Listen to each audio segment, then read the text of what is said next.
have to stop letting people tell you who you are. You are the only person who truly knows yourself, not your friends, not even your family. So why do you have to stop letting people tell you who you are? It ruins our confidence, belief in ourselves, or self-esteem. When people tell you these negative things about you, you're dumb, you're ugly, you're too fat, you're too thin, you're not enough, you're sensitive.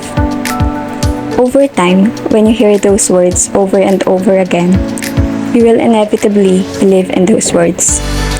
You start to think yourself that way, even though it's not really who you are. It's because you let them tell you those words. Your brain believes it to be true. So that's why it's very important that you have to stop letting them tell you who you are. You tell them who you are. I'll tell you a story. Back then, I'm talking with this guy.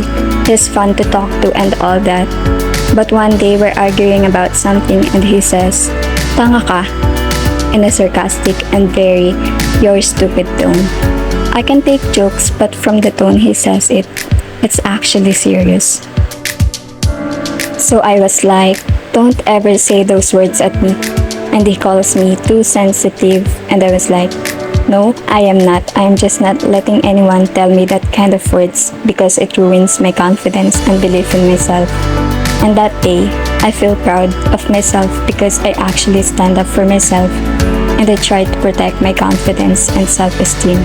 From that day, I plan to stop letting people say those words at me because over time, you will really suffer from that. You have to really set boundaries. You have to surround yourself with people who speaks positive and remove those people who speaks negative and can ruin your confidence and self-esteem. I have feared something like this also before. Why we should take care of words coming out of our mouth and why we should take care of words we accept into our mind. Child is born with no fears except from shouting and loud noises. When they try to do something and we says, "You can't do it," they would believe in that and wouldn't try to do at all. It's still same when we're adult. When someone says, "You can't do it" or "You're stupid," a part of you will believe those words. And when we let them speak that way to us, we became paralyzed. Our mind would be paralyzed. What's worse than doubting yourself all the time? Not having confidence, not loving yourself.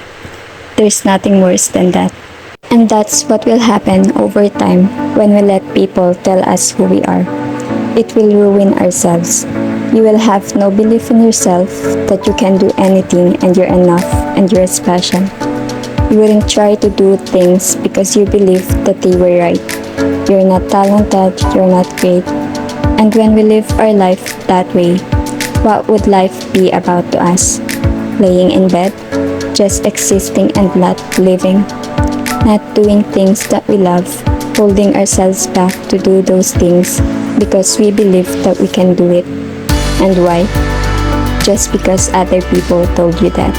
So it's very important that every time someone tells you those words, to really remind yourself that only you knows yourself. Please, don't let other people tell you who you are because it's not you. The only voice that you have to listen is yourself. I challenge you, when you wake up in the morning, get up and walk towards the mirror and look right into your eyes. Tell yourself these 3 words, these 3 powerful words. I am the best. I can do anything. I love myself.